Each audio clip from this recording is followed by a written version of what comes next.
Double engine की सरकार वाला जो फ्रेज है वो संघात्मक ढांचे पे सबसे बड़ा प्रहार है।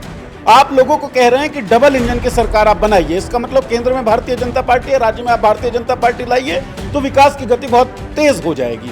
इसका मतलब क्या है कि अगर बीजेपी के इतर कोई और पार्टी राज्य की सत्ता में शामिल होती है तो केंद्र सरकार का वैसा सपोर्ट उसको नहीं मिलेगा जैसा सपोर्ट उस वक्त मिलेगा जब भारतीय जनता पार्टी की सरकार वहां पे काबिज। हमारे संविधान की पहली लाइन है कि India is union of states.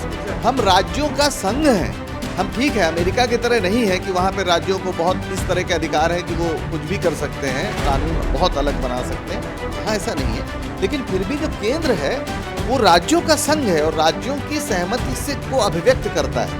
वहाँ पर एक ऐसा अगर प्रधानमंत्री बन जाए या ऐसी पार्टी आ जाए तो ये कहे कि अगर हमारी सरकार नहीं है तो हम उसके साथ भेदभाव करेंगे या उसको नहीं देंगे। प्रधानमंत्री नरेंद्र मोदी एजेंडा सेट करना चाह रहे हैं, जहाँ डबल इंजन की सरकार होगी वहीं वो उस तरीके का मतलब जो फंड रिलीज करेंगे या उन्हीं सरकारों को बढ़ावा देंगे जहाँ पर डबल इंजन की सरकार है, जहाँ क्या बोलते हैं उसे दिल्ली में मोदी, राज्य में उनकी बीजेपी की सरकार। जितने भी कैबिनेट मंत्री हैं केंद्र सरकार के, दरअसल वो अपने विभाग का काम ना करते हुए केवल और केवल प्रधानमंत्री मोदी का प्रचार करते दिखते हैं। आप ट्विटर को एनालाइज करेंगे, आपको दिखेगा लगातार कि जितने भी मंत्री हैं वो सब प्रधानमंत्री को रिट्वीट करना, प्रधानमंत्री के कामों का उल्लेख करना, उनकी तस्वीर लगाना, यही काम उनका रह गया है। नमस्कार, मेरा नाम राघव है और आप पॉलिटिक्स देख रहे हैं। आज की न्यूज़ रूम चर्चा में सवाल बड़ा है। सवाल ये है कि कर्नाटक के मुख्यमंत्री सिद्धारमैया ने ये आरोप लगाया है कि केंद्र की सरकार न्याय और अनुदान में पक्षपात कर रही है, जो कि नैतिक हक है हर राज्य के नागरिकों का। एक आरोप यह भी है कि क्योंकि वहां पर भारतीय जनता पार्टी की सरकार नहीं है तो राज्य सरकार को ना तो उनका पैसा दिया जा रहा है, ना उनकी परियोजनाओं के क्रियान्वयन के लिए सरकार द्वारा सहायता की जा रही है। इसको लेकर के आज कर्नाटक की सरकार दिल्ली में एक बड़ा आंदोलन कर रही है और उसने ये साफ कहा है कि यह आंदोलन भारतीय जनता पार्टी के खिलाफ नहीं है, यह आंदोलन इस देश की सरकार के खिलाफ है जिसको इस देश के लोगों ने चुना है। और अगर सरकार उनमें ही पक्षपात कर रही है तो इसके खिलाफ सिर्फ कांग्रेस की सरकार को नहीं बल्कि हर उस व्यक्ति को बोलना चाहिए जो कर्नाटक का सांसद या विधायक है। इसके साथ साथ उन्होंने एक पत्र लिखा जिसकी कॉपी निर्मला सीतारमण को भी भेजी गई है। उसका विशेष कारण यह है कि निर्मला सीतारमण के जरिए पिछले साल एक परियोजना के लिए 5300 करोड़ रुपए पास किए गए थे, लेकिन इसके बाद कर्नाटक में मुख्यमंत्री बदल जाते हैं और कांग्रेस की सरकार आ जाती है। वो परियोजना जो एक साल पहले भाजपा के हिसाब से मास्टर स्ट्रोक थी, अब उसे ठंडे बस्ते में डाल दिया गया है। तमाम आरोप है। आज की चर्चा में हमारे साथ पंकज जी हैं, नीरज जी हैं, संदीप हैं। चर्चा को शुरू करते हैं। पहला सवाल नीरज जी आपसे ही रहेगा। इस देश में अगर किसी राज्य की सरकार को हजारों किलोमीटर चल के दिल्ली आना पड़ रहा है ये कहने के लिए कि उनके हक का पैसा, उनकी परियोजना का पैसा केंद्र की सरकार उन्हें नहीं दे पा रही है, तो 5 ट्रिलियन इकोनॉमी, 10 ट्रिलियन इकोनॉमी, विश्व की तीसरी सबसे बड़ी अर्थव्यवस्था, ये सब बातें झूठ हो जाती हैं। और ये बात भी झूठ हो जाती है कि हम न्याय की लड़ाई लड़ रहे हैं। कैसे देखते हैं केंद्र सरकार के इस रवैये को? देखिए, केंद्र सरकार का ये रवैया खतरनाक है और इसको बहुत राजनीतिक लड़ाई के तौर पे हम चर्चा ना करें, बल्कि डरावनी स्थिति है। ऐसी डरावनी स्थिति है जिसमें ये देश टूट सकता है। एक संभावना ऐसी जनित होती है। जो दक्षिण भारत के राज्य हैं वहाँ द्रविड़ नाडु का कॉन्सेप्ट चलता था। 1956 में जब राज्य इकट्ठा हुए और उसके बाद काफ़ी सारे संवैधानिक उपचार हुए तो वो जो मांग थी अलग राज्य देश की वो दबती चली गई और धीरे धीरे धीरे राज्य अपने हिसाब से फंक्शन करने लगे। 1980 के दशक में राज्य ने कुछ कदम उठाए, दक्षिण भारत के राज्यों ने, और उन्होंने विकास के कई पैमानों पर बहुत अधिक गति प्राप्त की और अच्छा परफॉर्म उन्होंने किया। खास तौर पे जो पॉपुलेशन का जो रेट था, जनसंख्या वृद्धि दर, उस पर साउथ इंडियन स्टेट्स ने कंट्रोल किया और तमाम जो विकास के पैमाने, चाहे हैदराबाद की आप बात करें, बेंगलोर की बात करें आप, या फिर मद्रास की बात करें, इन सब जगहों पर उद्योग धंधे आए, नौकरियां आई, आईटी हब बना। हुआ क्या कि विकसित होता चला गया। और नॉर्मल नुक्कड़ों पे भी चर्चा में साउथ वर्सेस नॉर्थ की जब बात करते हैं तो साउथ के लोग ज्यादा अवेकंड हैं, साउथ के लोग ज्यादा शिक्षित हैं, वहां पे लिटरेसी रेट ज्यादा है, वहां पे जो मोर्टेलिटी रेट है वो कम है, वहां पे महिलाओं के अधिकार ज्यादा हैं, वहां पे पॉलिटिकल प्रतिनिधित्व जो है वो ज्यादा है। तो साउथ और नॉर्थ के बीच इस तरह के जो गैप्स हैं, इस तरह की जो चर्चा है वो आम है। लेकिन इसको आम क्यों बना दिया गया? भाई अब ऐसा करके साउथ के स्टेट्स ने कोई गलती तो की नहीं, उन्होंने एक बड़ी लकीर खींची कि हम बेहतर काम कर सकते हैं, बेहतर पॉलिसीज डिवाइस कर सकते हैं।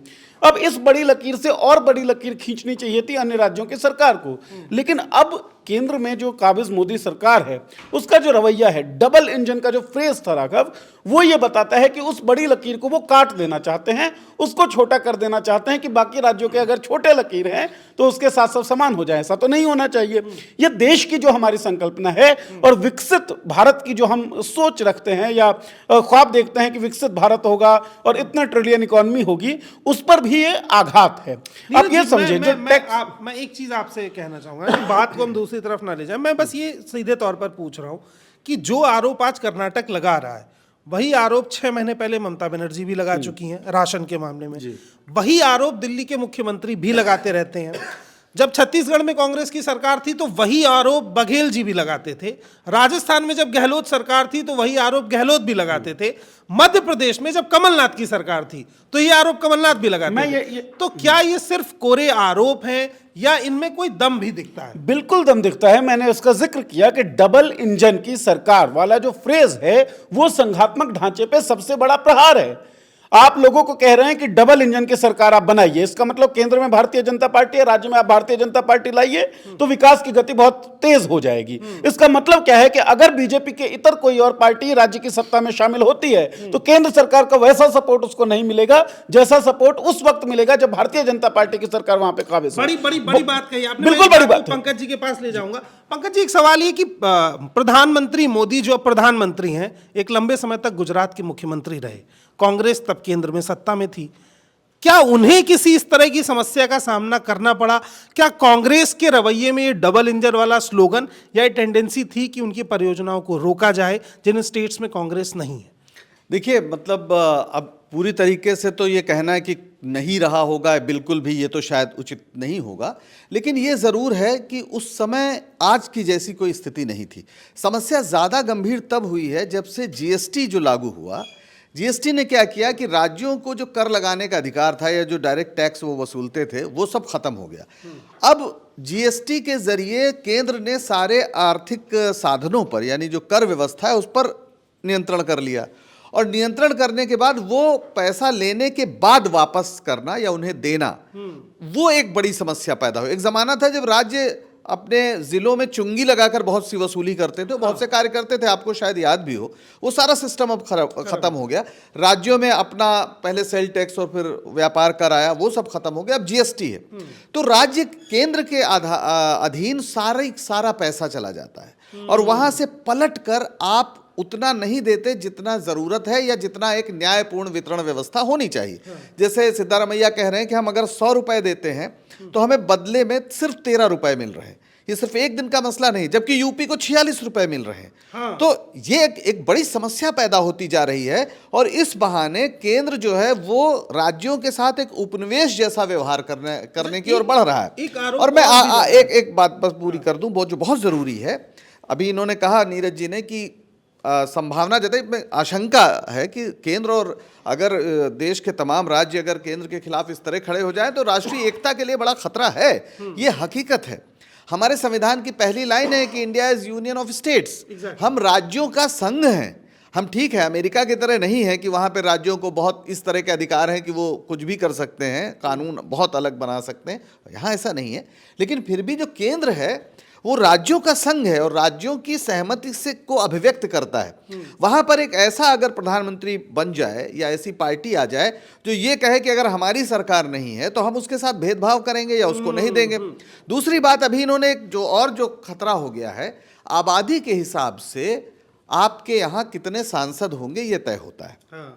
अब ये नया एक डिलिमिटेशन की बात आ रही है जिसमें जिन राज्यों ने अपनी आबादी को रोका है उनके सांसद कम रहेंगे और जहां बेतहाशा आबादी बढ़ी है वहां पर सांसद पहले से कई गुना हो जाएंगे। यानी जिन राज्यों ने अच्छा काम करके दिखाया है, चाहे आबादी नियंत्रण में, चाहे वो विकास के अन्य पैमानों पर, ह्यूमन डेवलपमेंट इंडेक्स पर, उन सब की जो से है, जो उनकी संसद में आवाज है, वो और कमजोर हो जाएगी। तो सरकार तो ये खतरनाक बात है। कानून की बात करती है। नहीं, कानून की सब बात करते हैं, लेकिन करके किसने दिखाया? दक्षिणी राज्य, ये हकीकत है कि हर मानक पे, चाहे वो आबादी के नियंत्रण का मसला हो, चाहे वो लिटरेसी का मसला हो, चाहे प्रति व्यक्ति आय का मसला हो, केरल प्रति व्यक्ति आय के मामले में सबसे आगे है, जबकि छोटा सा राज्य है। और अफसोस ये है कि सिर्फ कर्नाटक नहीं, केरल की भी सरकार ऐसा ही प्रदर्शन जंतर मंतर पर करने जा रही है। तो ये सिर्फ एक राज्य का मामला नहीं हो रहा है, ये तमाम राज्यों में। आपने ममता जी का नाम पहले बताया कि ममता बनर्जी भी ये बात कह रही थी। और अफसोस तो ये है कि जब खुद मोदी जी गुजरात के मुख्यमंत्री हुआ करते थे, तो भी वो ये मांग उठाते थे लगातार कि राज्यों को अनुदान और मिलना चाहिए और इस पर केंद्र का नियंत्रण नहीं होना चाहिए, कोई एहसान नहीं है। लेकिन अभी तो हालत ये है कि कर्नाटक में जो मकान बनाने के जब गरीबों की योजना आई, उसको जब शुरू किया गया तो केंद्र ने कहा कि जब तक आप प्रधानमंत्री मोदी की तस्वीर नहीं लगाएंगे हम अपना हिस्सा नहीं देंगे। ये हो रहा है, बड़ी बात। तो ये समस्या है। एक चीज जो पंकज जी ने कही, ऐसी ही एक घटना का जिक्र पहले भी मैंने किया कि बंगाल का जो चावल है वो सिर्फ इस बात पे रोका गया है कि जिस झोले में चावल दिया जाना है उस पे प्रधानमंत्री की तस्वीर और उनकी पूरी परियोजनाओं का ब्यौरा नहीं है। 10 करोड़ झोले ऐसे बनने हैं जिनमें पूरी परियोजनाओं के नाम होंगे, प्रधानमंत्री की तस्वीर होगी और उनके जरिए लोगों तक पहुंचा जाएगा। और ऐसे झोले साल में 2 बार लोगों को देने का प्लान बनाया गया, जिसपे लगभग 300 करोड़ के आसपास का खर्च होना है। इसको विज्ञापन में कंसिडर नहीं किया जाएगा, ये एक शातिर तरीका है। मैं ये समझना चाह रहा हूं कि अगर इस तरीके से कोई स्टेट गवर्नमेंट आकर के अपनी मांग दिल्ली में आके रख रही है, बड़ा सीधा आरोप था सिद्धारमैया का कि हम जो पैसा अपने कर से दे रहे हैं उसका इस्तेमाल सरकार उन राज्यों में कर रही है जहां उनकी सरकार है, तो हम अपने पैसे से दूसरे राज्यों को पैसा क्यों दें? ये तो पूरे साउथ के साथ एक अन्याय है। देखिए, इसमें एक कॉन्स्टिट्यूशनल बात भी है कि जो इम्बैलेंसेस हैं राज्यों के बीच में उसको भी भरना है।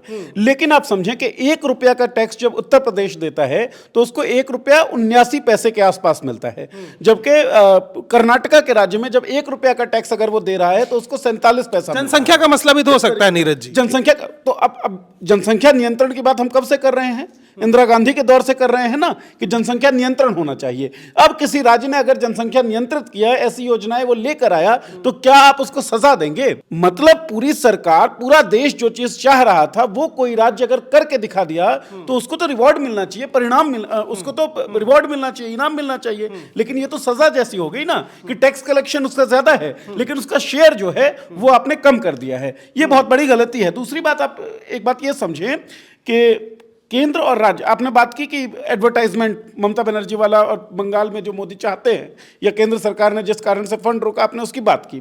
जितने भी कैबिनेट मंत्री हैं केंद्र सरकार के, दरअसल वो अपने विभाग का काम ना करते हुए केवल और केवल प्रधानमंत्री मोदी का प्रचार करते दिखते हैं। आप ट्विटर को एनालाइज करेंगे, आपको दिखेगा लगातार कि जितने भी मंत्री हैं वो सब प्रधानमंत्री को रिट्वीट करना, प्रधानमंत्री के कामों का उल्लेख करना, उनकी तस्वीर लगाना, यही काम उनका रह गया है। यही काम केंद्र सरकार चाहती है कि तमाम राज्य सरकारें करें। ये काम कांग्रेस में नहीं होता है कि पूरी कांग्रेस राहुल गांधी को रिट्वीट करती है? क्या ये विवाद अभी जरूरी है? क्या देखिए, मेरी बात समझे, राहुल गांधी प्रधानमंत्री नहीं है और हम यहां पर भारतीय जनता पार्टी या कांग्रेस की बात नहीं कर रहे हैं। हम यहां पर मोदी या राहुल गांधी की बात नहीं कर रहे हैं, हम देश के प्रधानमंत्री और देश के मंत्रियों की बात कर रहे हैं। अरे भाई, रेल मंत्री का काम क्या होता है राघव? रेल मंत्री का काम यह है कि ट्रेनें अगर टाइम पर नहीं चल रही हैं, अगर लैट्रिन और टॉयलेट के अंदर पानी की बोतलें रखी हुई हैं, तो आप उस व्यवस्था को सुचारू रूप से चलाइए ना। लेकिन ये सारी चीजें होती रहती हैं, आप प्रधानमंत्री का जो है वो प्रचार प्रसार कर रहे होते हैं, महिलाओं के खिलाफ अपराध होता रहता है। स्मृति ईरानी जो है, जो महिला एवं बाल विकास कल्याण मंत्री हैं, वो प्रधानमंत्री मोदी का प्रचार प्रसार कर रहे होते हैं। यार, महिला सुरक्षा के ऊपर आप क्यों नहीं बोलते हैं? यही चीज जो मोदी और शाह की रणनीति या राजनीति है, वो चाहती है कि राज्य सरकारें भी केवल और केवल एक व्यक्ति का प्रचार प्रसार करें, जिसका जिक्र आप खुद कर चुके हैं बंगाल के अंदर। लेकिन जो और चुनी हुई सरकारें हैं, जो भारतीय जनता पार्टी की सरकार नहीं है, कम से कम वो तो ऐसा नहीं करेगी। बल्कि मेरा यह मानना है, अगर भारतीय जनता पार्टी की सरकारें भी हो किसी राज्य में, तो उनको अपने राज्य पर ध्यान देना होगा। उनके लोगों ने उनके राज्य के विकास के लिए उनको चुना है, उनकी जिम्मेदारी बनती है अपने राज्य के लोगों की आवाज उठाना और उनके वेलबींग के लिए प्रैक्टिस करना। और यही वेलबींग की प्रैक्टिस के लिए कर्नाटका की पूरी सरकार अभी दिख रही है केंद्र सरकार के। मैं एक और जरूरी जानकारी आपको बता दूं, असल में एक अपर भद्रा परियोजना है। कर्नाटका में जो भी क्षेत्र सूखा प्रभावित है, वहां पर सिंचाई के लिए और पीने के पानी के लिए इस परियोजना को 2023 के फरवरी में निर्मला सीतारमण की तरफ से मंजूरी मिली। 16 फरवरी को इस परियोजना को एक राष्ट्रीय परियोजना के तहत स्वीकारा गया और 5300 करोड़ रुपए राज्य को देने का वादा किया गया। 5300 करोड़ रुपए, 5300 करोड़ रुपए। इसके बाद एक और सवाल खड़ा हुआ कि इस पूरी परियोजना के काम को उस समय एक मास्टर स्ट्रोक कहा गया। उस समय सरकार भारतीय जनता पार्टी की केंद्र में भी थी और राज्य में भी थी। उसके कुछ महीनों बाद सत्ता परिवर्तन हो जाता है, लेकिन परियोजना को राष्ट्रीय परियोजना के तौर पर मंजूरी मिल चुकी थी। अब सवाल यह है कि कल तक जो परियोजना मास्टर स्ट्रोक थी, अब उसका पैसा रोक दिया गया। पैसा रोकने से नुकसान क्या है? नुकसान यह कि वहां पर सिंचाई के पानी की कमी होगी, जिससे अनाज का संकट पैदा होगा। पीने की पानी की कमी होगी, जिससे पीने के पानी का संकट पैदा होगा।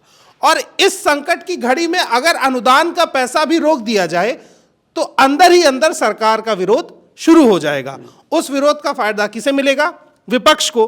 तो कुल मिलाकर के किसी भी तरह से स्टेट के भीतर अगर आप विधायक नहीं खरीद पा रहे हैं तो ऐसा माहौल बनाएं स्टेट में कि सरकार गिर जाए, और अगर आप ऐसा माहौल बना ले रहे हैं तो सरकार गिरा दे। संदीप, पिछले 3 साल में जिस तरीके से सरकारें गिरी हर राज्य में, ऑपरेशन लोटस चला, जिसको ऑपरेशन लोटस नहीं कहना चाहिए, जिसको ऑपरेशन किल द डेमोक्रेसी कहना चाहिए।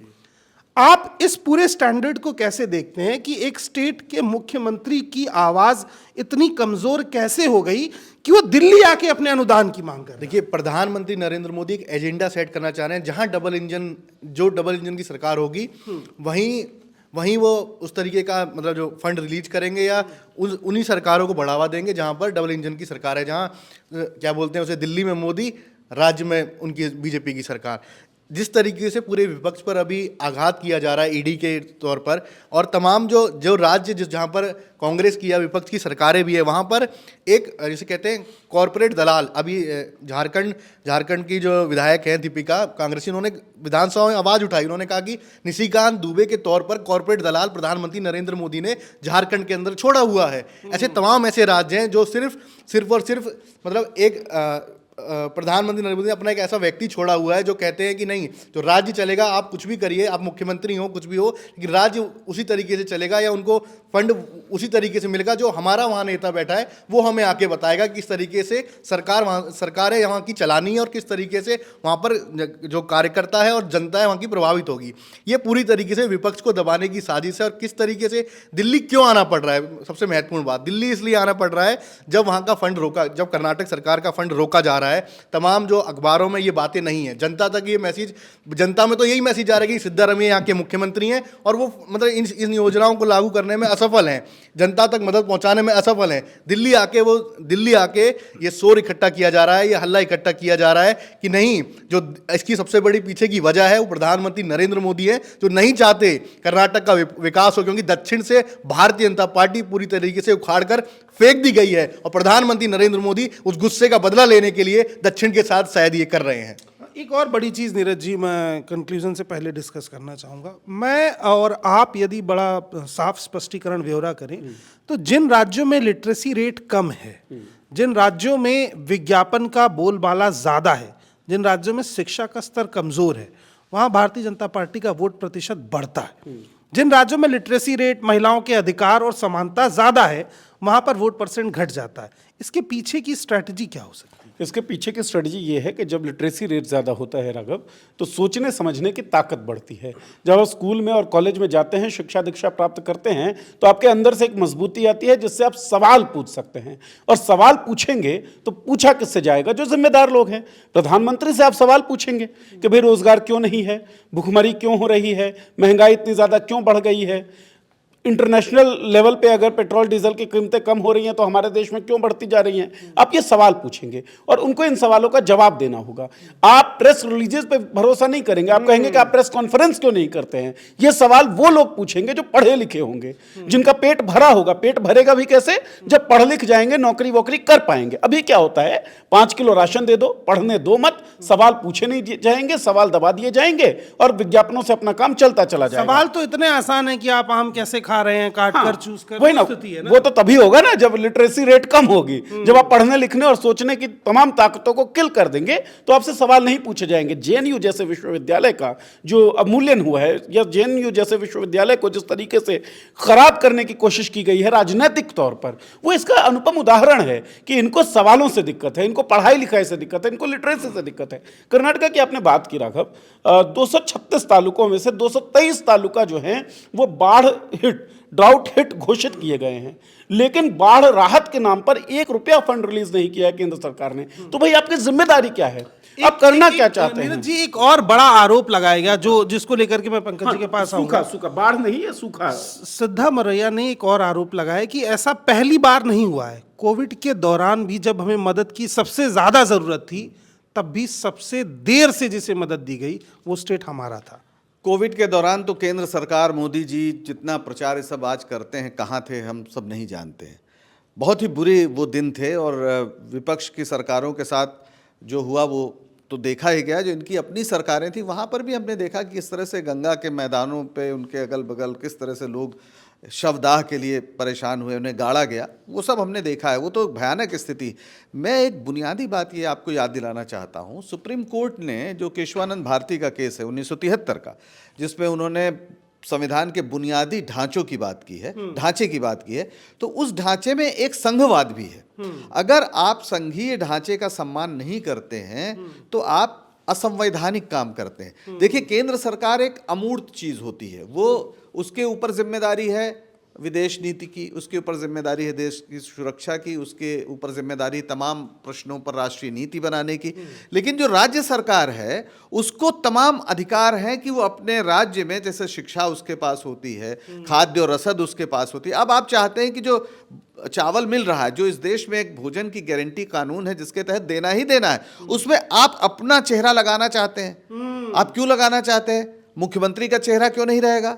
शिक्षा के स्तर पे जो भी नीतियां बनेंगी उसमें भी आप अपना चेहरा लगाना चाहते हैं। तो आप राज्यों को एकदम बेकार कर देना चाहते हैं। जैसे आपने केंद्र के सभी मंत्रियों को गायब कर दिया है, यानी ट्रेन की भी बात हो रही थी, तो ट्रेन कोई चलती है तो उसकी झंडी भी रेल मंत्री नहीं दिखाते, प्रधानमंत्री दिखाते हैं। कायदे से तो कोई इतनी बड़ी बात नहीं है, सैकड़ों ट्रेनें चल रही हैं, कोई भी झंडी दिखा, प्रधानमंत्री का इंतजार होता है और उसके लिए कितना पैसा खर्च होता है। आपने हर रेलवे स्टेशन पर एक सेल्फी पॉइंट बनाया है प्रधानमंत्री के साथ, जिसमें गत्ते के प्रधानमंत्री खड़े हैं, कुछ 2-4 और वो हैं, और उसकी कीमत कितनी है? लाखों में इसकी लागत बताई जा रही है, जिसका 10,000 भी खर्चा नहीं है। तो इसके नाम पर बड़े पैमाने पर भ्रष्टाचार भी हो रहा है। लेकिन असली सवाल यह है कि भारत की एकता के लिए ज़रूरी है कि राज्यों के अंदर कोई ऐसी भावना न पनपने पाए कि उनके साथ केंद्र सरकार जानबूझकर कोई भेद कर रही है, उन पर अत्याचार कर रही है। क्योंकि बड़ी मुश्किल से इस देश में एक राष्ट्रीय सहमति बनी है। हमारा देश ऐतिहासिक रूप से राजनीतिक दृश्य में कभी एक नहीं रहा है।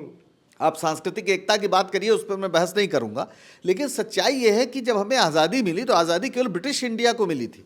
इसके अलावा 562 रियासतें थीं जो स्वतंत्र थी, जिनको ये अधिकार था कि वो चाहे स्वतंत्र रहें, चाहे भारत के साथ जाएं, चाहे पाकिस्तान के साथ जाएं। ये उस समय जो कांग्रेस के नेतृत्व में राष्ट्रीय आंदोलन चल रहा था, उसकी वजह से उन रियासतदारों को मजबूर होना पड़ा कि वो भारत में विलय करें।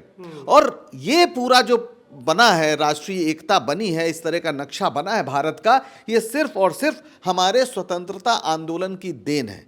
वरना ये जो आज लोग शासन कर रहे हैं, भारतीय जनता पार्टी और आरएसएस के लोग, ये तो इस राष्ट्रीय एकता को भी नहीं चाहते थे। त्रावणकोर के जब रियासत थी जो त्रावणकोर की, जब उसने अपनी आज़ादी की घोषणा की, भारत में शामिल होने से इनकार कर दिया, तो सावरकर जी ने बाकायदा उन्हें बधाई संदेश भेजा। ये सच्चाई है। तो इस देश में अगर 500 रियासतें होती तो भी इनको दिक्कत नहीं थी, क्योंकि इन्हें तो केवल एक हिंदुत्व से मतलब था।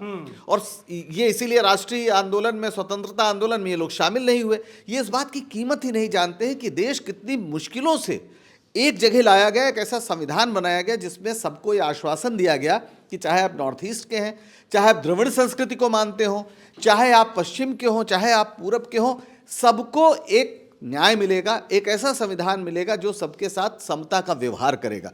आज ये खतरा पैदा हो गया है कि आप अगर असंवैधानिक तरीके से व्यवहार करते हैं राज्यों के साथ, तो कल राज्यों में कोई ऐसा गुस्सा न पैदा हो जाए जो किसी पार्टी के रोकने से नहीं रुकेगा। ये जो अभी नीरज ने कहा कि द्रविड़ नाडु की जो बात थी कि द्रविड़ों का देश, वो मांग खत्म हुई है जब नेहरू जी के निधन के आसपास, यानी आज़ादी के भी 16 साल बाद तक वो मांग लगातार जारी थी। तो आप ऐसा काम न करें जो राष्ट्रीय एकता के सवाल पर खड़ा हो जाए प्रश्न। तो खैर शिक्षित को लेकर, जो लिटरेसी को लेकर बात हो रही थी, उसमें जहाँ जहाँ जो राज्य शिक्षित हैं या जहाँ पर शिक्षित आबादी ज़्यादा है, वहाँ बीजेपी का एजेंडा सफल नहीं है, क्योंकि वो लोग अंधविश्वास और जो भारतीय जनता पार्टी का एजेंडा है फेक न्यूज़ का, उससे वो लोग एक तरीके से जागरूक हो जाते हैं और पता लगा लेते हैं क्या है। जो नेहरू, गांधी और आज जो राहुल गांधी के लिए जो फेक न्यूज़ तमाम फैलाई जा रही है, उनका पर्दाफाश जो शिक्षित लोग हैं वो आराम से कर देते हैं और वो जानकारी रखते हैं कि देश विश्वगुरु अभी बना नहीं है। वो जानकारी रखते हैं जो 5 ट्रिलियन इकोनॉमी की बात हो रही है, ये एकदम पूरी तरीके से झूठ है। ये सारे जहाँ जहाँ लिटरेसी रेट हाई होता है, ये सारी चीजें झूठ का पर्दाफाश करती हैं। एक चीज ऐड करना चाहूंगा, इस स्थिति में हम जो पहुंच गए हैं कि एक सरकार राज्य सरकार केंद्र सरकार के खिलाफ पहुंच रही है, इसको मोदी और शाह की जो राजनीतिक यात्रा है, उनका जो राजनीतिक चरित्र है, उससे आप देख सकते हैं। जहां जहां भारतीय जनता पार्टी भी चुनाव जीतती है, वहां मुख्यमंत्री कैसे व्यक्ति को बनाया जाता है। इसको लोग कह देते हैं कि कार्यकर्ता भी मुख्यमंत्री बन सकता है। ठीक है, एक तरीका पावर डिस्ट्रीब्यूशन नहीं, पावर डिस्ट्रीब्यूशन नहीं, आप ऐसे व्यक्ति को मुख्यमंत्री पद पर बिठाते हैं जो व्यक्ति आपसे सवाल ना पूछ सके, जो व्यक्ति एक कठपुतली की तरीके से आपके लिए काम कर सके। तो ये केंद्र से एक अफसर पीछे भेज देते हैं ताकि पूरा नियंत्रण एक राज्य पे आप कर ले, चाहे भारतीय जनता पार्टी की ही सरकार किसी राज्य में क्यों ना हो। नियंत्रण मोदी और शाह अपने कंट्रोल में चाहते हैं, यानी कि केंद्र सरकार में बैठे प्रधानमंत्री अपने कंट्रोल में चाहते हैं। तो जब अपने पार्टी जहां पर सरकार में है वहां पर वो ऐसा चाहेंगे, तो अन्य पार्टियों के साथ तो यही चाहेंगे ना। इसीलिए वो चाहते हैं कि अन्य राज्य में अन्य पार्टियां कमजोर हों। डबल इंजन का फ्रेज इसलिए गढ़ा जाता है, और इस कारण से हम इस स्थिति में पहुंच गए हैं जहां एक राज्य सरकार केंद्र सरकार के खिलाफ आज प्रोटेस्ट कर रही है जंतर मंतर पर। मैं एक बड़ा मजेदार किस्सा सुना के आपसे अलविदा कहूंगा। मैं एक बार एक गांव में स्टोरी के लिए घूम रहा था, तो एक बुजुर्ग आदमी से इस बात पे सवाल किया कि इस देश में लोकतंत्र अच्छा क्यों है और तानाशाही खराब क्यों है। उन्होंने कहा कि अगर मैं अपने घर की छत बनाता हूं और उस पर सिर्फ एक खंबा लगाता हूं और उसे तोड़ दिया जाए तो छत गिर जाएगी, और अगर वही घर 10 खंभों पे टिका हो, आप 9 खंबे तोड़ भी दें तो भी उसके बचे रहने की गुंजाइश रहती है। ठीक वैसे ही देश में अगर शक्ति एक व्यक्ति के हाथ में केंद्रित हो और वो ही समझौता कर ले आपकी नीयत का, आपके देश का, तो कितना खतरनाक है। जब इस देश को बनाया गया तो शक्ति का डिस्ट्रीब्यूशन जो था वो बराबर दिया गया, अब वो सिमटता जा रहा है। यह आपको तय करना है कि आपको लोकतंत्र को कैसे चलाना है, क्योंकि लोकतंत्र जनता का तंत्र है, ना कि राजनेताओं का। हमारा आज का बहस आपको कैसा लगा कमेंट बॉक्स में जरूर बताइए। ये कितना खतरनाक हो सकता है ये भी बताइए। इसके साथ ही पॉलिटिक्स को सब्सक्राइब कीजिए, बेल आइकन दबाइए ताकि आगे वाली सभी अपडेट्स आपको मिलती रहे। मिलते हैं कल की नई स्टोरी में, तब तक के लिए बहुत बहुत धन्यवाद।